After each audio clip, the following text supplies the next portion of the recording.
Monsieur le Président, Madame la Ministre, Madame la Présidente de la Commission des Affaires sociales, Monsieur le rapporteur, cher Stéphane, chers collègues. J'aimerais seulement qu'on me donne l'équivalent du revenu décent pour vivre. Je ne suis pas un miteux, je n'ai pas besoin de faire la quête, je continuerai à lutter toute ma vie pour qu'on me donne cette dignité. Ces mots, ce sont ceux de Frédéric qui nous a fait part en audition de son combat de longue date pour l'individualisation de l'allocation adulte handicapé et la reconnaissance d'une véritable autonomie. Ils sont aujourd'hui des milliers, comme lui, à vivre avec un handicap ou une maladie et à se battre pour réparer une profonde injustice, celle de la prise en compte des revenus du conjoint dans le calcul de l'AAH. Ils nous regardent et comptent sur nous ce matin. Plusieurs sont d'ailleurs réunis juste à côté de l'Assemblée nationale. Le mode de calcul actuel est d'abord absurde. De nombreuses personnes en situation de handicap renoncent à être en couple ou à vivre avec leur conjoint pour ne pas perdre leur allocation. Il est également paradoxal. Une personne bénéficiaire de l'AAH vivant au domicile de ses parents l'apercevra à taux plein, car les ressources de ses parents ne sont pas prises en compte. À l'inverse, si elle décide de vivre en couple, le montant de son allocation sera tributaire des ressources de son conjoint ou concubin. Est-ce normal ? En outre, il contrevient largement au principe d'autonomie des personnes en situation de handicap et plus largement à leur dignité en effet.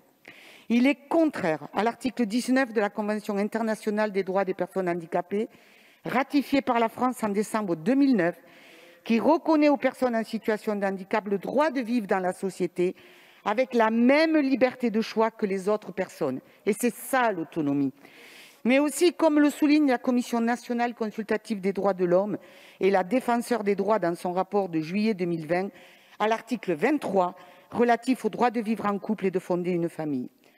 Enfin, dans un communiqué de presse publié hier au soir, le Haut Conseil à l'égalité entre les hommes et les femmes redit son attachement à la déconjugalisation de l'AAH pour favoriser l'indépendance économique des femmes en situation de handicap, quelle que soit leur situation familiale, et mieux les protéger en cas de violence. C'est pour toutes ces raisons que j'ai déposé l'année dernière la proposition de loi que nous examinons aujourd'hui, poursuivant ainsi le travail engagé par Marie-George Buffet en 2018. Elle a été adoptée par notre Assemblée en première lecture le 13 février 2020, puis le 9 mars 2021 par le Sénat. Et je remercie très chaleureusement le groupe GDR de l'avoir inscrite à l'ordre du jour de leur niche.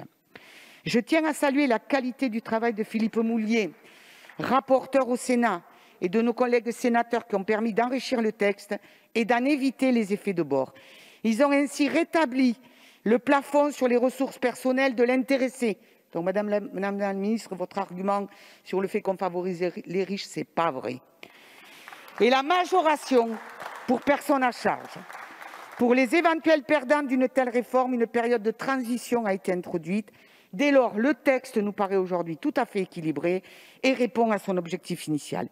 C'est pourquoi je regrette amèrement qu'il ait été totalement dénaturé et vidé de son sens par les amendements portés par le gouvernement et sa majorité. L'abattement forfaitaire proposé ne répond en rien à l'objectif de notre texte, faire de l'AAH une allocation individuelle favorisant l'autonomie. Le gouvernement s'oppose à cette mesure, considérant que l'AAH serait un minima social. En effet, Madame la Ministre, pour les minima sociaux, la solidarité nationale intervient après la solidarité familiale, en conséquence de quoi les revenus du foyer sont pris en compte dans le calcul de la prestation, et c'est le principe de subsidiarité de l'aide sociale. Mais je le répète, l'AAH n'est pas un minima social. C'est une prestation à vocation spéciale, accordée à des personnes à qui l'on a reconnu un taux d'incapacité à exercer une activité professionnelle partielle ou totale et dont la situation n'est pas susceptible d'évoluer pour la plupart des bénéficiaires. En effet, l'AAH est prévue dans le code de la sécurité sociale et non dans celui de l'action sociale et des familles, à l'inverse du RSA auquel on veut trop souvent la comparer. De même, son contentieux relève des juridictions de sécurité sociale et non de celles de l'aide sociale. À ce titre, je souhaiterais rappeler qu'à l'inverse du caractère subsidiaire de l'aide sociale, notre système de sécurité sociale est fondé notamment sur un principe d'uniformité qui refuse d'introduire dans le domaine de la protection sociale les disparités de revenus. D'ailleurs, le président de la République avait déjà tranché ce débat lors de la conférence nationale du handicap en février 2020, en annonçant ne pas inclure l'AAH dans le futur revenu universel d'activité. Le gouvernement et sa majorité s'opposent donc à une mesure de justice sociale dont l'adoption est attendue. Cette position est d'autant plus incompréhensible puisqu'une moitié du chemin vers l'individualisation de l'AAH a déjà été faite au travers de l'adoption conforme de l'article 2 concernant les travailleurs en ESAT. Il ne faut toutefois pas oublier les autres mesures de cette proposition de loi qui prévoit également le report de 60 à 65 ans pour solliciter la prestation de compensation du handicap, ainsi que la non prise en compte des primes des sportifs médaillés aux Jeux olympiques paralympiques.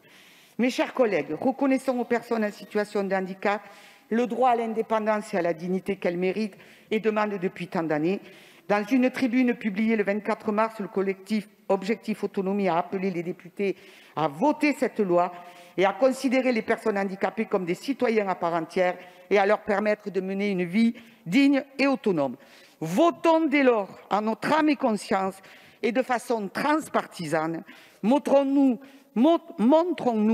à la hauteur de l'attente légitime exprimée ces derniers mois. Je vous remercie. Merci, madame la rapporteure.